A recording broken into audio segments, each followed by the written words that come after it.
Where is he? Where's my dad? He didn't think it was his responsibility to be here to tell me this himself. Oh, come on, how dare you? How dare I? How dare you?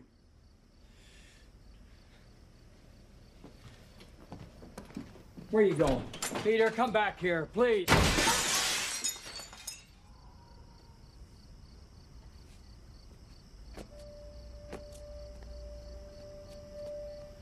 Alright, okay guys, we need to talk. 26 years there's been Spider-Man movies and shows that gotten the love and appreciation it deserves, as well as the actors to be mentioned, Tobey Maguire and Tom Holland, but not this one. For years people have said this movie was unnecessary, a bad reboot and just not as good as the other Spider-Man movies. So I decided to give this movie a rewatch, a go, and see if the criticism about this movie was completely justified. And after watching it again, I honestly think people were way too harsh on it. And today I want to talk about why The Amazing Spider-Man might actually be a very underrated movie. Let's get into it.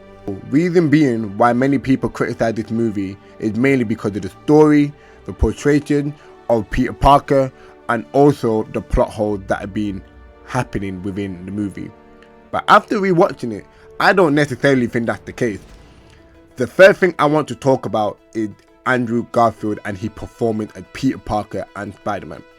I genuinely think Andrew Garfield did an incredible job in this role. He brought a very emotional and human side to Peter Parker that we haven't really seen before, even from Tobey Maguire and Tom Holland. His version of Peter felt like a real teenager. Awkward, confused, sometimes angry, and also someone who really cares about the people around him. And when he became Spider-Man, you can see the mix of humor, swagger, confidence, and responsibility started to develop. For me personally, Andrew Garfield's performance was one of the strongest parts of why this movie were underrated. And again, his performance within the movie were underrated, and that due to a lot of even the little bit that he had added to his role as Spider-Man as Peter Parker. Some may say him as Peter Parker wasn't exactly who Peter Parker was in the comic, or he didn't really portray Peter Parker really well. But that I agree to a disagree. But the way he portrayed Spider-Man is exactly why I genuinely believe he did an amazing job. There's certain scenes where it would be such an emotional scene. You can see the expression, you can see the body language from outside the mask, and that's one of the reasons why I believe Andrew Garfield did such an incredible job. Because compared to Tobey Maguire, compared to Tom Holland, you don't see that type of emotion being expressed as much as Andrew Garfield had done within this movie. And that's one of the reasons why Andrew Garfield's performance as Spider-Man was on a different level compared to the likes of Tobey Maguire and Tom Holland. And it's not just the emotional side of the character that Andrew Garfield did really well. What really stood out to me was the physical performance of Spider-Man. The way he moves, the swagger, the way he swung through the city. It genuinely felt like he was trying to move like a spider.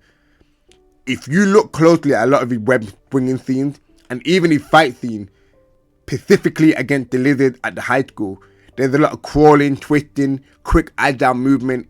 It felt very animalistic. Almost felt like he embraced the spider part of being Spider-Man. And look, I'm not here to criticize the performance of the other actors who played Spider-Man, like Tobey Maguire and Tom Holland. They both brought great things to the role, different things to the role compared to Andrew Garfield. But what I genuinely believe that Andrew Garfield did differently compared to them lot, and what I think he did best, was the physical body language and movement of the character Spider-Man. And out of the three versions, his Spider-Man really felt like the most actual Spider in the way he moved and fought. And I don't think it's wrong to say that. For me personally, Andrew Garfield's performances in this movie was one of the strongest parts in the entire franchise, alongside with his chemistry between Gwen Stacy and Peter Parker. And honestly, this is the reason why I genuinely think that there are more good things about this movie than bad ones. Every single scene between Peter and Gwen felt natural, genuine. The conversation, the little jokes, the awkward moments, you can feel the connection between the two. Compared to a lot of relationships that are portrayed in a lot of shows, in a lot of movies, this one, it never felt forced. And that again, the chemistry honestly stole a lot of scenes in the movie. And that's what made the movie amazing. You can feel the energy between them. And as a viewer, it made you very invested into their relationship. And that became an even more important part later in the story. Especially when Peter is dealing with being Spider-Man, the promise he made to Captain Stacy at the end of the film. That promise held such an emotional weight to everything that happened between Peter and Gwen. Because you know there's real conflict, there's real vibe and love and romantic between the two. And what he felt like the right thing to do, especially with the connection with Gwen, the chemistry made that promise bigger than it was. They really portrayed the connection between the two really well. Really well. And speaking of emotional weight, I also have to talk about Andrew Garfield's performances in some of the emotional scenes that were set in the movie. Because honestly, some of the emotional acting in this movie was absolutely world class. There are so many moments where you can genuinely feel the pain, the frustration in Peter Parker. The argument between Peter and Uncle Ben before his death was one of the most powerful scenes in the movie. You can feel the tension, the regret, the guilt that followed afterward. The movie did really well with that. And then later in the film, when Peter is dealing with everything that had happened and the responsibility of being Spider-Man, Andrew Garfield brought a lot of emotion to these moments. You can actually feel the responsibility, the guilt, the weight that he had to deal with as Peter Parker, as Spider-Man. Even towards the movie with Captain Stacy, you can see the conflict in Peter. The promise he fought to make carried a lot of emotional weight. Throughout the entire movie, it genuinely felt like Andrew Garfield was giving his absolute best to this role. Every emotional scene felt real, and for me, it's one of the reasons why this performance stands out so much and why I believe this movie is so unnecessarily hated. And I say it again, the reason why the movie is so unnecessarily hated because the director of this film had let Andrew Garfield down. You guys cannot disagree with me. You guys cannot deny the fact that every single scene in that amazing Spider-Man movie, Andrew Garfield brought 10 out of 10 performance to it. Every single scene. There's not one scene in that movie I genuinely thought to myself, you know what, he could have done better. From start to finish, brilliant performance. The pacing, the story, the emotional burden, the responsibility. Even as Spider-Man, you could see certain scenes that he just felt like it was his role, his responsibility. Like he portrayed Spider-Man really well. I'm not going to repeat myself. And again, it brings me to this. This movie was so underrated. And I advise you guys to watch the movie again and just watch it from a perspective where you see how much he's giving to this movie, Andrew Garfield. But the director, the story just let him down. And again, mentioned about the fact about how he was let down by not only the director and the story also, his performance as Spider-Man himself, oh my goodness. Like, he genuinely brought the body language, the emotional side, the physicality to the character, to the hero. And this is not for me to crap down on Andrew and Tobey Maguire or Tom Holland, but if you see the differences between how he performed as Spider-Man compared to the two, it's night and day. The web swinging, the fighting styles, the movement, the jokes, the sarcastic jokes, the swagger, everything. Andrew Garfield brought everything you could possibly can to that hero.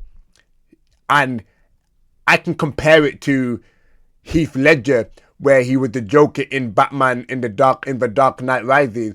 You know, that's not a bad thing to say. Both of them portrayed the character to the absolute perfection, you know. And again, my heart bleeds for Andrew Garfield, because in that movie, if you go watch it again, he brought his absolute A game, and every single scene he was in, perfection. Now look, At the end of the day, everyone has their own preference when it comes to Spider-Man. Some people prefer the version that was played by Tobey Maguire. Some people prefer the version that was played by Tom Holland. But me personally, I prefer the version by Andrew Garfield. And honestly, that's completely fair. But every version of Spider-Man that was played by each of those actors brought something different to the characters. But personally, I do feel like Andrew Garfield had the most potential that we didn't fully get to see. He only had 2 movies to really develop his version of Peter Parker and Spider-Man, while the others had more time to grow their characters and their story. And because of that, I genuinely think Andrew Garfield's Spider-Man was a little bit let down by the direction of the fan side. There was so much more he could have done with the characters. But thankfully, we did get a wish of it right now in the end, in No Way Home. Fans finally got to see him return, and that moment felt like an honest reward and a redemption, especially for Andrew Garfield himself in his version of Spider-Man. And I think we all know, he reminded a lot of people how great he was in that role. He stole the show, no offense. But that's just my opinion. What do you guys think? Do you guys think the Amazing Spider-Man movie was underrated? Or do you guys think the criticism they got was fair? Let me know now in the comments. If you enjoyed this video, please make sure to like, subscribe for more discussions just like this, and I'll see you guys in a bit.